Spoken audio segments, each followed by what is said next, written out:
ازي حضرتك؟ ربنا يسترك يا رب. بقول لحضرتك انا متجوزه بالظبط بقالي يعني ما كملتش 12 شهر، يعني 11 يعني شهر يعني لسه ما عملتيش عيد جواز. بالظبط كده. بس منوهه تعمليه قبل ما تسالي، منوهه تعمليه؟ نعم. عندك نيه تعمليه؟ ايوه طبعا. وهتجيبي ورد ان شاء الله. وتورته؟ كل حاجه هجيبها. انت اللي هتجيبيها ولا البيه اللي هيجيبها ولا هتجيبوها سوا سوا سوا سوا؟ والله لما حضرتك تسمع بقى تقولي مين اللي هيجيبها بالظبط. يبقى ما حدش هيجيبها. قولي يا أميرة، قولي يا حبيبتي. بقول لحضرتك انا دلوقتي هي المعامله سيئه جدا جدا جدا، وكمان عايزني اشارك في البيت. أميرة الحمل وصل؟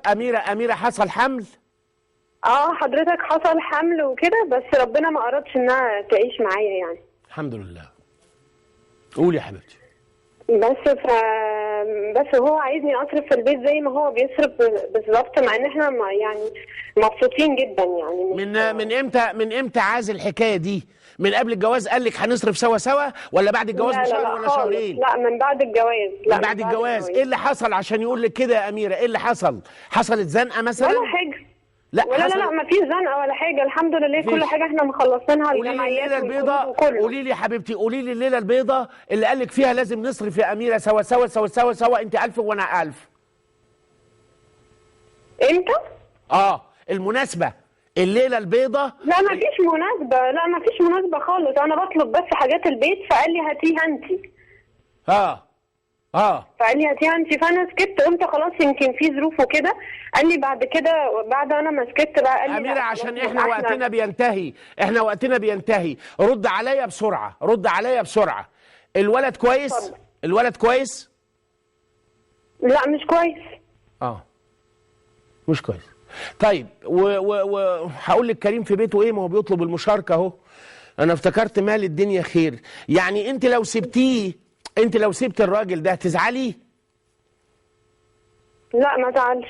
امال كنت ليه يا هبله عايزه تعملي عيد جواز وتورته؟ عيد جوازك مين؟ انا؟ لا اله الا الله. اذا كان الواد يا بنت اسمعيني يا بنت، اذا كان الواد مش كويس ومش هتندمي لو سبتيه، وبرضه عقلك شغال في التورت والمناسبات، مناسبه ايه بقى؟ عيد ايه ده؟ كان عيد اخضر ومنيل بنيل.